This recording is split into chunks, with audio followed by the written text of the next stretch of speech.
Hello and welcome to Tech24. I'm Annelise Borges. Coming up, want to know who will make the best president, Romney or Obama? Or what soccer players to put together to win the next World Cup? Predictive analytics has the answers to these questions and more. In today's show, we discuss big data and the future of predicting the future. And in Test24, we present you a tool to monitor the weather and the quality of the air around you. We'll take a look at the first personal weather station.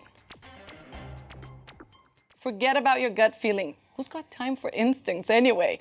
The future has arrived even for the way we predict the future. I'm talking about predictive analytics. The concept is not new. It consists of gathering current and historic information on a subject, transforming all that data into numbers and models to predict outcomes and future events. What is new is the amount of data. The world is flooded with bits and bytes and creating more of them by the microsecond. According to the technology corporation IBM, we create 2.5 quintillion bytes of data every day. How? Well, think about the sensors used to gather climate information or the stuff you post to social media sites. Pictures and videos uploaded to the web, purchase transaction records, non-stop mobile phone GPS signals. The list goes on and on. There's a name for all this information. It's called big data. When experts and corporations correlate all this big data, they believe they can predict what will happen next by analyzing the trend of what has happened so far. The extension of the area where predictive analytics can be applied is vast. It can be used to spot business trends, determine the quality of research, prevent disease, combat crime, and even determine real-time roadway traffic conditions. Using predictive analytics, IBM announced the winner of Eurovision 2012 4 days before the end of the singing contest by calculating numbers related to tweets and mentions on other social networks.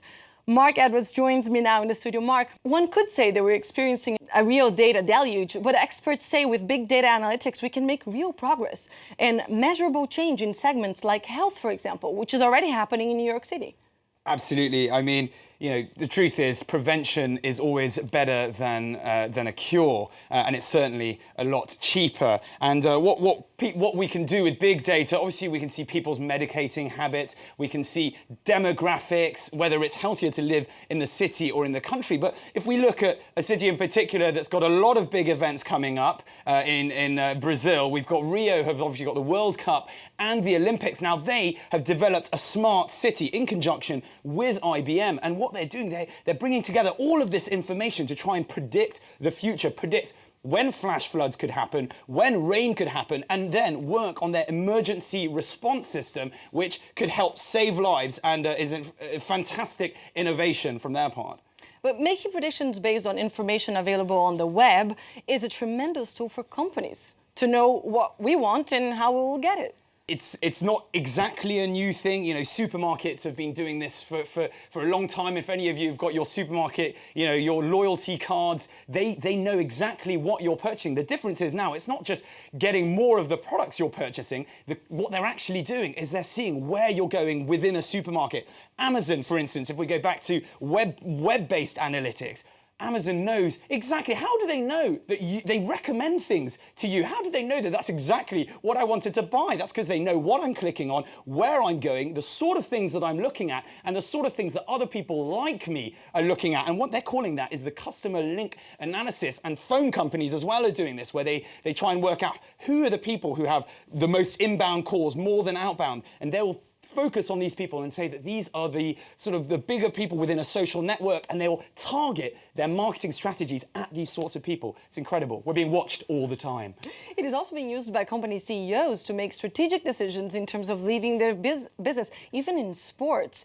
For example, Rick Welts, president and chief operating officer of NBA team Golden State Warriors, where they use cameras and analytics to capture every player movement. And then all this information is used to create reports for coaches as they tweak player performances. It's fascinating. In the Premier League in the UK, they've been using Opta stats, the Opta index, where you can see every single blade of grass that's been covered by every player. Even if he's only on for 10 minutes, you'll know exactly his heartbeat, his heart rate, everything, the amount of passes he's made, he's missed, the goals, the finishing, absolutely everything. Fantastic use of data analytics in sport. And the IT research from Gartner says the hunt for business relevant information tucked away in databases and social media will drive $28 billion US dollars in information technology spending this year and 34 billion in 2013. So it's understandable really that giants like IBM, Oracle and SAP want to be part of the predictive analytics market. Oh, I mean, there's a big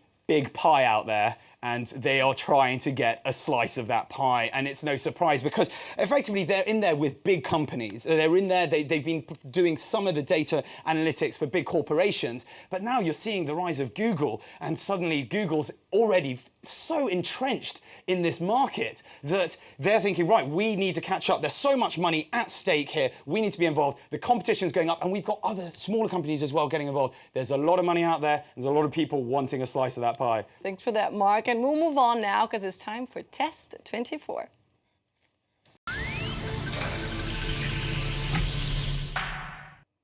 In our test segment this week, we introduce you to NetAtmo, the urban weather station. It is the first personal weather station for iPhone, iPad, and iPod Touch. With its air quality sensors, you can monitor indoor and outdoor temperature, humidity, air pressure, and CO2 levels. Mark, how's the quality of the air here in the France 24 studios? Well, as much as I'd love to lie, unfortunately we haven't. No, wait. Don't lie. We haven't linked it up within the studio. What we've done is it's actually linked up to a house by the sea and another office in Paris. But if I just show you what we've got here, we've got two sensors. The larger one is in. You keep that inside the house to measure the quality of the air, the humidity, the temperature, the noise pollution.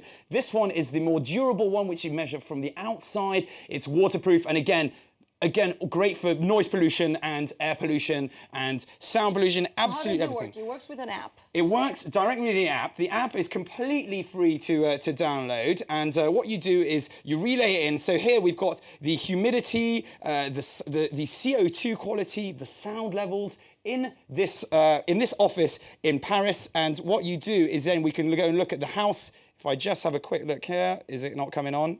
It's no, it's not working. So you're connected to both locations, and you can exactly. You can compare the two, and it's a lovely device. It's doing fantastically well in the USA. I think they're particularly keen there to know every little detail about what's going on. You know, they've got these smart homes with the electricity levels, the energy levels. Here they can find out all about whether it's too polluted, and it could work in, you know, office situations. Turn down, you don't have a big meeting because already there's too much air pollution inside, and that sort of thing. So what about the price? How much does it cost? It's retailing at 169 euros, and it really is. It's quite a specific thing. So adequately priced, I would say. Adequately priced, but the app is free.